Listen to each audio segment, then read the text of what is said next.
Can Daddy cook? Mm-hmm.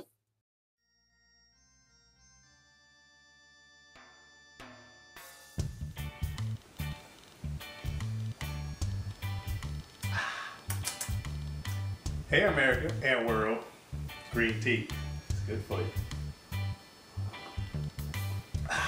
I hear it helps you with weight loss. I think it's working. We'll talk about that another day. Yeah, I done slimmed down a little bit, but we're not talking about weight loss today. That'll be another day. All right, guys. You saw the title. This is going to be a pulled pork, but it's going to be pineapple and chipotle. Okay, pineapple and chipotle. I'll talk about the pineapple and chipotle piece later. First, let's talk about our prep work, all right? Matter of fact, let's talk about that pineapple and chipotle right now. All right, guys.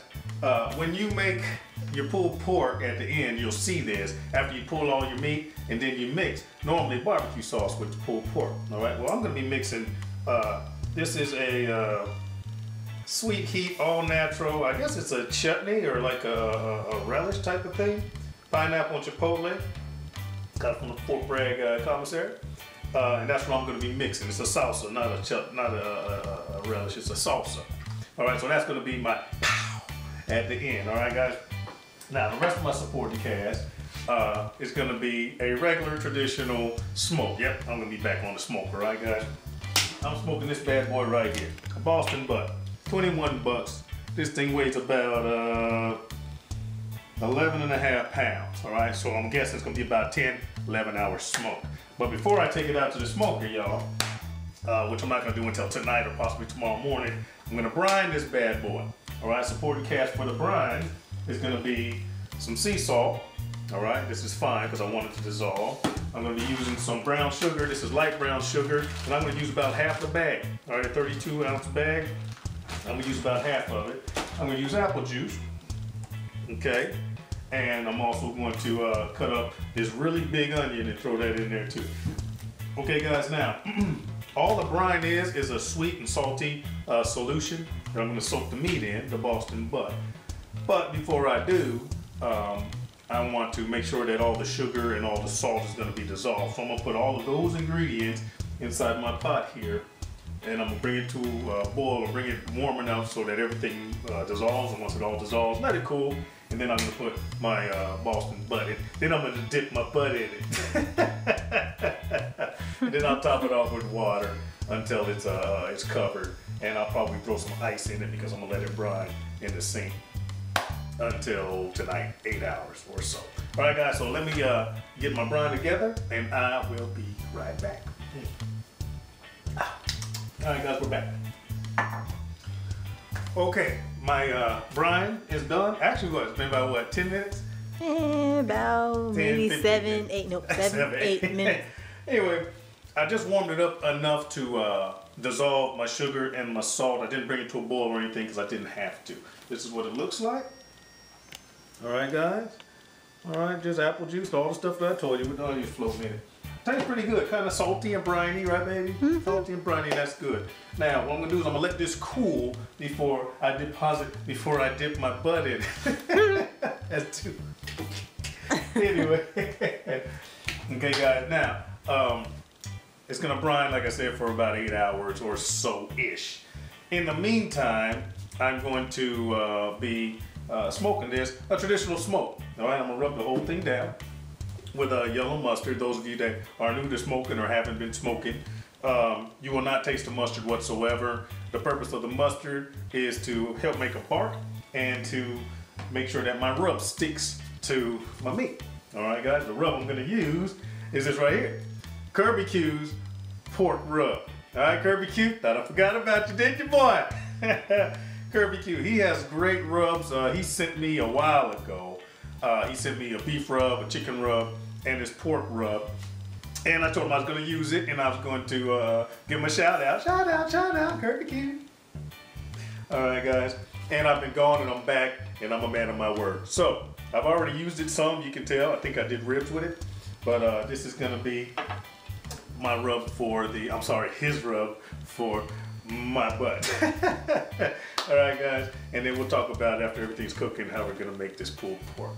All right, guys, so let me get my Boston butt inside my brine. I'll show it to you once I get everything squared away, and that's it for the long haul. All right, America, we're back. I got my butt in, I dipped my butt. That's 3. All right, guys, come here, let me take a quick look, see at this. Okay, I used 3 quarts of apple juice. I did throw some ice in here to cool it down real fast. All right, so water might have been a couple of cups or whatever. The brine's still the same. Now, let me take this out. I'll explain this here in a second, if you guys haven't figured it out. Here it is, guys, my Boston butt. Give them a look at this, baby. My Boston butt inside my brine. Notice I got it fat cap up, okay? Fat cap is up. There's still a little bit of ice in here too. All right, guys, the purpose of this cute little thing is because my Boston butt is floating, and I'm gonna use this to weigh it down because I want to completely submerge, just like that. And there, guys, it's gonna stay for the long haul. All right, guys. If I'm in fear of it not being cold enough, I'll just throw a couple handfuls of ice on top of the tray, cool everything down, but I don't think it's gonna be a problem. All just stays inside the house, which it will. And the house is fairly cool, fairly temperate. All right, guys, a couple hours, I don't think it'll kill us. Bacteria won't kill us. All right, guys, but that's where we're at right now. And I'm gonna put this in the sink and let it stay there until you see me next time. Should be about 8-10 hours later, and we will start getting ready to smoke this bad boy. So I'll see you soon. Hey, America, it's me. You saw the title. I'm gonna do a pineapple chipotle pulled pork sandwiches, or pulled pork. All right, guys, but we're out here in the backyard. I'm always talking about lighting my chimney and lighting the ugly drum smoker and all that stuff. I never really showed you the piece, right? So let me readjust the camera. I'm gonna show you what I'm gonna do. It's really simple, and then we'll readjust from there. All right? Okay. Chimney is just a way of lighting your charcoal grill or your ugly drum smoker or whatever. All you really need is some newspaper. And that's what this is. I'm gonna coil it up. My technique. I don't know if anybody else uses this technique. Kind of coil it up and put it kind of circular in the bottom of my chimney. I'm gonna use 2 pieces. I hope y'all can see this.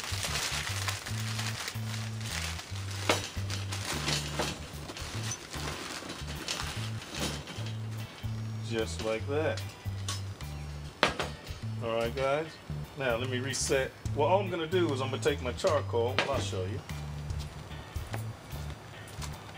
All I'm gonna do is take my charcoal right there. All right, and I use royal oak or whatever kind of hard lump charcoal that you want to get. I use royal oak because I don't want to use briquettes. All right, I use royal oak because I just want straight charcoal, not briquettes with flavorings and fuel and all that other stuff in there. And I'm using apple wood for this smoke. A lot of times I'll use hickory for beef or cherry or any other kind of wood that I want to flavor my meat with. All right, guys, anyway, let me slide over here. And I am going to just load up. See if y'all can see me. There you go. I'm just gonna throw some charcoal inside the chimney. Like so.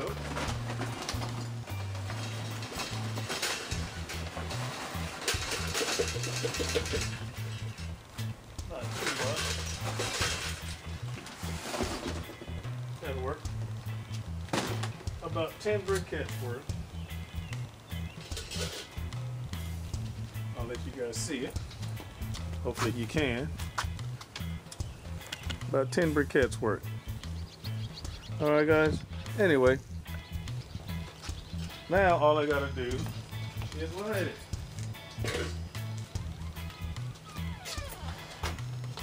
With my trusty dusty long lighter. Light the newspaper. Just like so.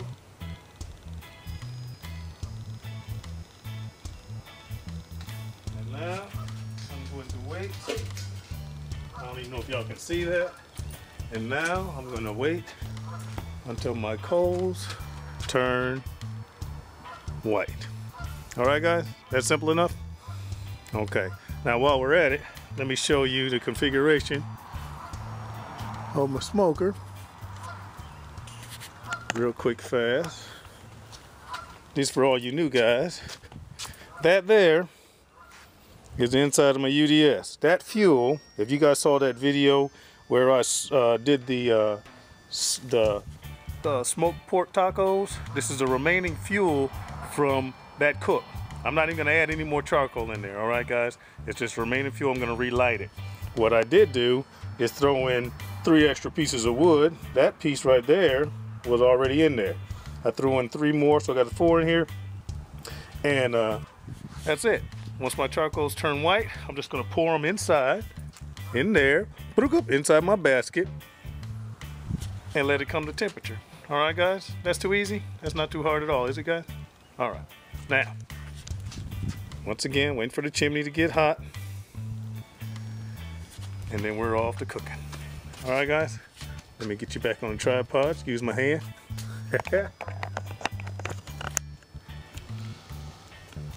And that, whoops. And that should be that. All right, guys? Cool. Hope that turned out okay because I'm filming by myself. All right, America, we are back. My charcoals are hot. Yes, I got on my gloves. When you're dealing with stuff that's hot, you might want to protect yourself. I should have on shoes, but I just have to be really, really careful. If I drop something on my foot, it's gonna hurt. So, you know, be safety conscious, guys. All right. All right, the reason I bring this, because the paper here, I just keep it from blowing all over the place. And, ooh, that's hot. Charcoal, lighting process. So like I said earlier in one of the other videos, I don't raise and lower my basket anymore because I didn't redesign my handle. So I just take my fire to the UDS. Pour it in like so. And that, ladies and gentlemen, is that. That already smells good. All right, guys, now from this point, I'm gonna close my top, open up everything. Open my valve, my back cap, and all 4 chimneys. Yes, I still have superficial damage. I have not painted yet because I've been too busy cooking.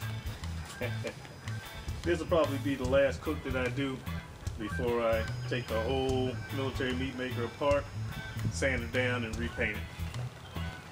Might do a video on it. Who knows? All right, guys. Now, from this point, I'm just waiting for everything to come to temperature. I'll go get my Maverick and hook it up. And the next time you see me, we'll be inside, and we'll start talking about getting this Boston butt together. All right, guys. Be right back. Hey, America. We're back. We're back. This is the following day on this smoke. All right, on this smoking of the Boston butt. I had a brain lock for a second. All right, guys. Now, remember this. This is what I was brining. All right, Boston butt. Let me take out the little plate thingy. Nice. And I'm gonna give you guys a look-see. All right, nice and brine. Flip it over so you can get a good look at it. And let's go, camera.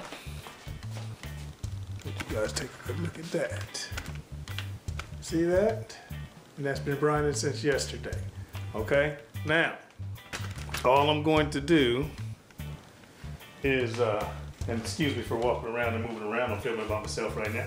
All I need to do is I'm gonna take this out of the brine, I'm gonna rinse it off with water, wash off the extra brine, pat it dry with paper towels, and then it'll be sitting right back up here when you see it next. I'll give you a little look at it, and then we'll start preparing to get it ready for smoking.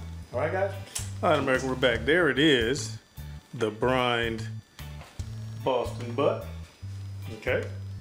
Now, oh, I got to sneeze. Hold on, excuse me. Pardon me. Didn't want to do that on camera. All right, guys, I need to speed this video up because it's going to be a long cook, and it's already 10:34, so we might not even end up eating this. If we do, we'll be eating it tonight if this is a long cook. So I'm going to show you a picture of the 3 stages: the brine, the mustard, and then the rub, and then I'm going to take it on out back and put it on the smoker. And I'll let you see it once we get it out there. All right, guys, so let me get that knocked out and do my little photo thingy, and I'll be right back.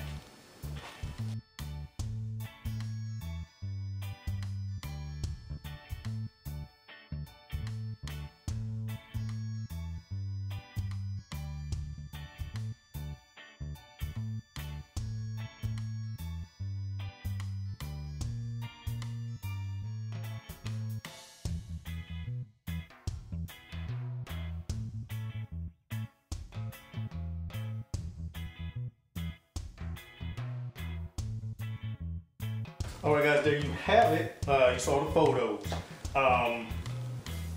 Before I continue on, let me explain a few things. One, I'm cooking this fat cap down.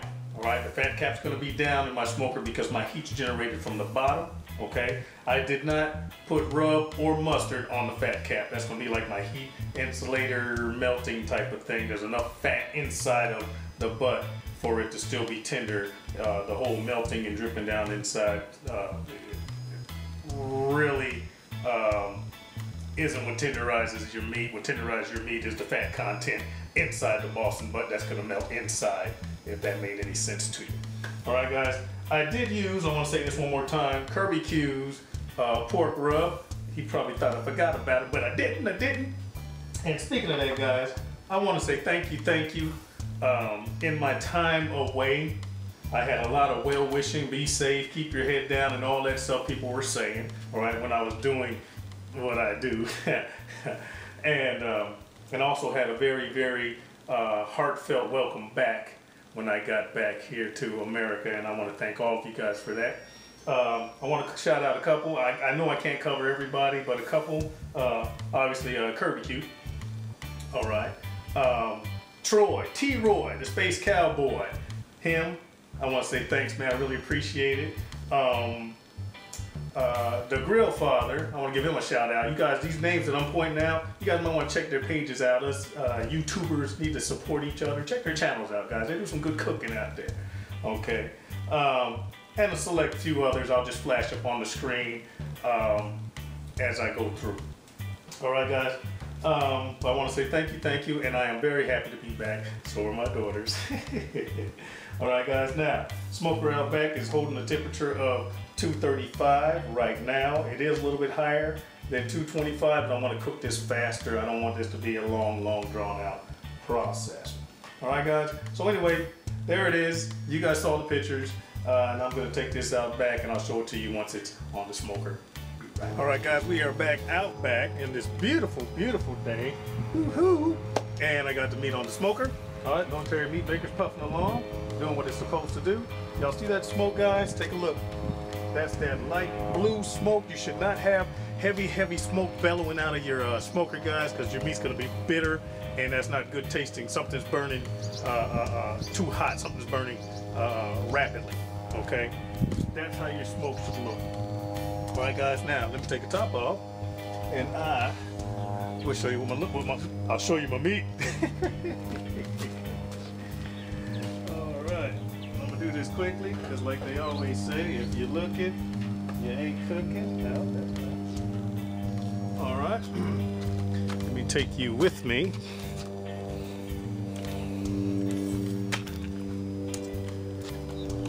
How's that, America? Nice. That's it. Now I got a flare up trying to happen back there, but that's it, guys. Anyway, set this back up. This one man filming for the birds. Anyway, let me get my top back on, and we're going for the long haul. All right, guys, going for the long haul. All right, let's military meat maker get back to temperature, and we're just gonna let it go, guys. Now it's almost 11 o'clock, and I'm just gonna let it go until I get an internal temperature of about I'll say about 160, 150, 160, something like that. All right, guys, stick with me. Hey, America, it's me, and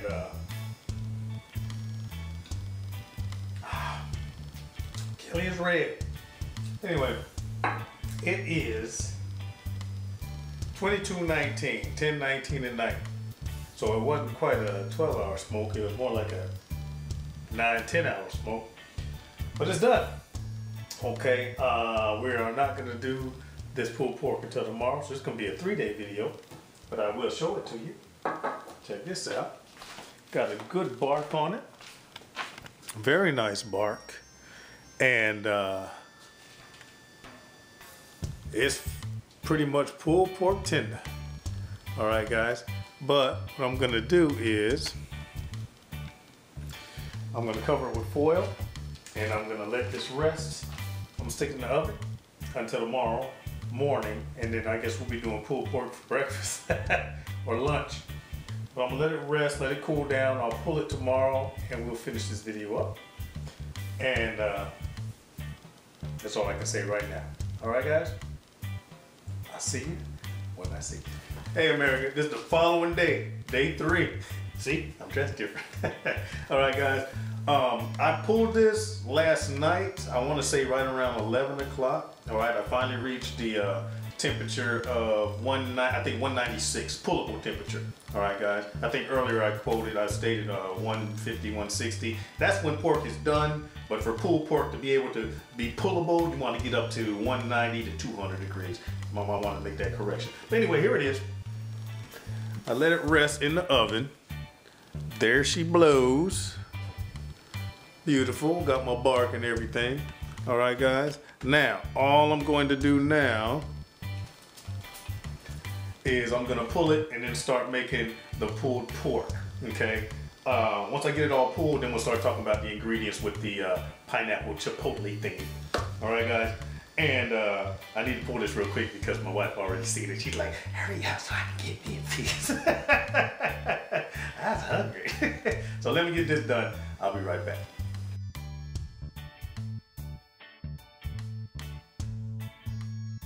Hey, America, I just had to show you this. You know you got pulled pork when the bone comes out clean. Look at that. And this sat overnight. Okay, this is thoroughly cool. The bone came out clean. Look at that. Look at that. Anyway, let me finish getting this all pulled.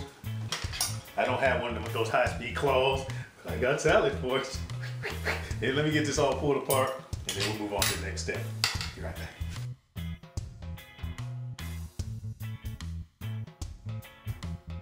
All right, America, we are back. I hope you guys can see me.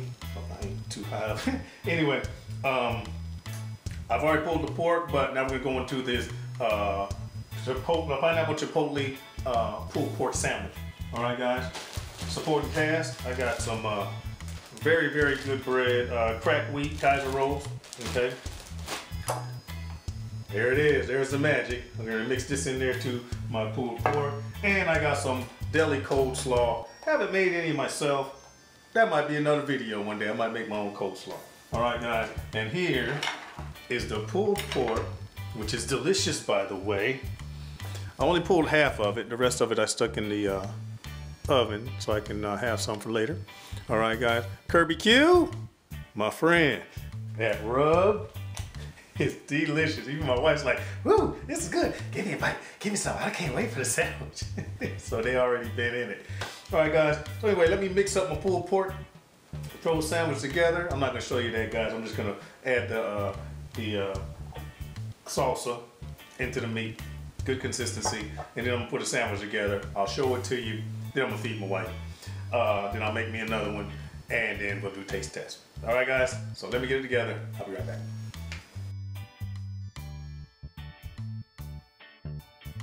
All right, America, now we got everything put together. I've already fed my wife, okay? But this here, the meat, I used the pineapple chipotle. It was kind of bland. I mean, I could taste the pineapple and the chipotle, a little heat, but I did add a squirt of vinegar and a pinch of salt, and that squirted right away, guys. All right.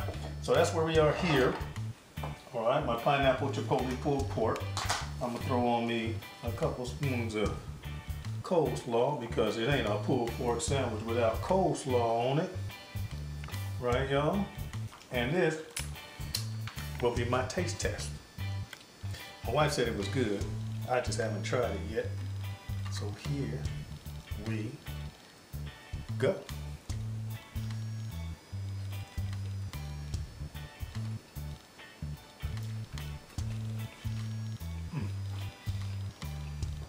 All right. The meat is exquisite. Yes, I said exquisite. My girls have tasted it. How's the meat, girls? Awesome. It's great. Amazing, great. Now, I got the chipotle. I got a little bit of the heat. I got a little bit of the sweet. And then I got the crunchiness of the coleslaw, the smoke from the meat. This is a telephone. Come on. Pick it up, Kim. Call from Riddick Davis D. Anyway. Nice. Riddick Davis D, my sister. Hey! Shout out. Anyway, y'all, it's great. Worth trying. That's the way you do it from beginning to end. My girls call me Daddy. and I do videos with the phone ringing. And I cook.